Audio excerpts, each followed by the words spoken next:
Halo teman-teman semua, kenalin aku Vida Anjali Anggroning Ayu dengan NPM 24 13 0250 3034. Nah teman-teman, kalian pernah gak sih berpikir bagaimana caranya komputer, HP, dan kalkulator itu bekerja? Kira-kira bagaimana ya? Nah, jawabannya ternyata dalam rangka tersebut terdapat yang namanya rangkaian digital. Walaupun cuma terdiri dari 0 dan 1, tapi rangkaian digital ini merupakan dasar bagi setiap alat elektronik yang sering kita pakai atau kita gunakan. Penasaran kan dengan apa itu rangkaian digital? Nah, kalau penasaran, yuk sama-sama saksikan dan simak video yang berikut ini. Oke teman-teman semua, jadi kita akan bahas tentang rangkaian digital. Di sini kita akan membahas tentang apa aja sih komponen rangkaian digital, apa itu rangkaian digital, dan apa saja sih contoh-contoh dari rangkaian digital ini. Oke, jadi rangkaian digital itu adalah sistem elektronik yang bekerja dengan sinyal diskrit, terutama menggunakan sistem bilangan biner, 0 dan juga 1. Nah, dalam konteks elektronik, angka 0 ini biasanya mewakili tegangan rendah atau low, dan angka 1 mewakili tegangan tinggi atau high. Nah, mungkin teman-teman pernah mendengar kalimat rangkaian analog. Nah, ternyata rangkaian analog dan rangkaian digital ini berbeda.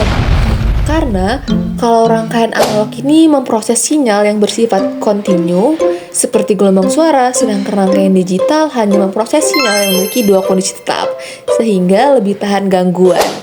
Nah, rangkaian digital ini mempunyai 3 komponen utama, teman-teman. Yang pertama ada gerbang logika, kedua ada flip-flop dan register, dan yang terakhir ada multiplexer, demultiplexer, encoder, dan decoder.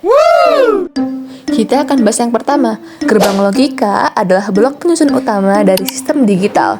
Setiap gerbang memiliki fungsi logika tertentu berdasarkan aljabar boolean, dan berikut merupakan gerbang dasar dari gerbang logika. Yang pertama ada gerbang AND atau AND gate, menghasilkan 1 hanya jika semua input bernilai 1. Dan yang kedua ada gerbang OR gate atau gerbang OR, menghasilkan 1 jika salah satu input bernilai 1. Dan yang ketiga ada gerbang NOT gate atau gerbang NOT, membalikan input 0 jadi 1 dan 1 menjadi 0. Dan ada gerbang NAND, NOR, XOR, dan XNOR, kombinasi dan pengembangan dari gerbang dasar yang memiliki fungsi logika yang lebih kompleks. Selanjutnya ada flip-flop dan register.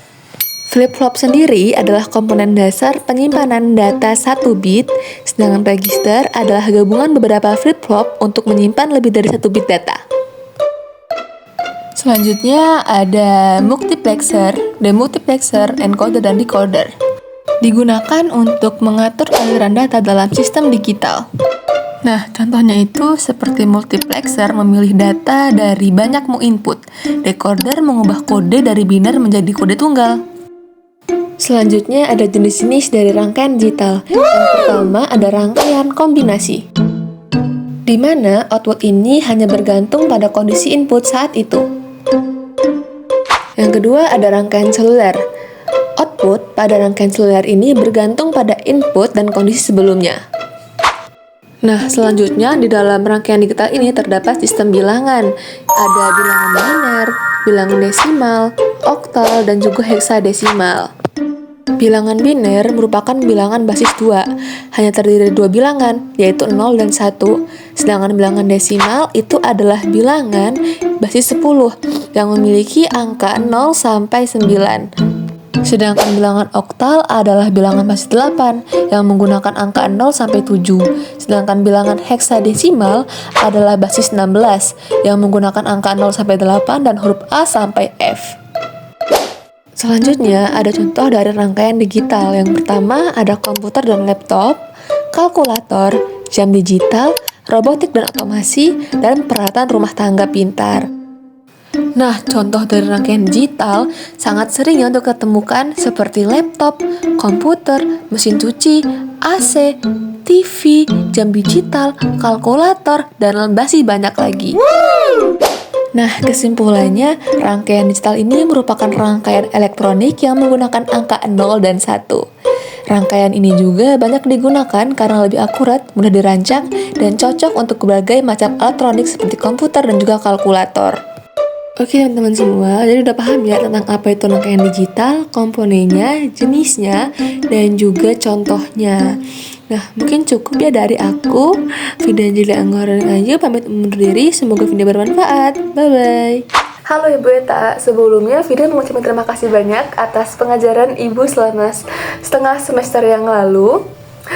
Vida juga melihat Ibu tuh merupakan orang yang humble, baik, dan juga murah senyum.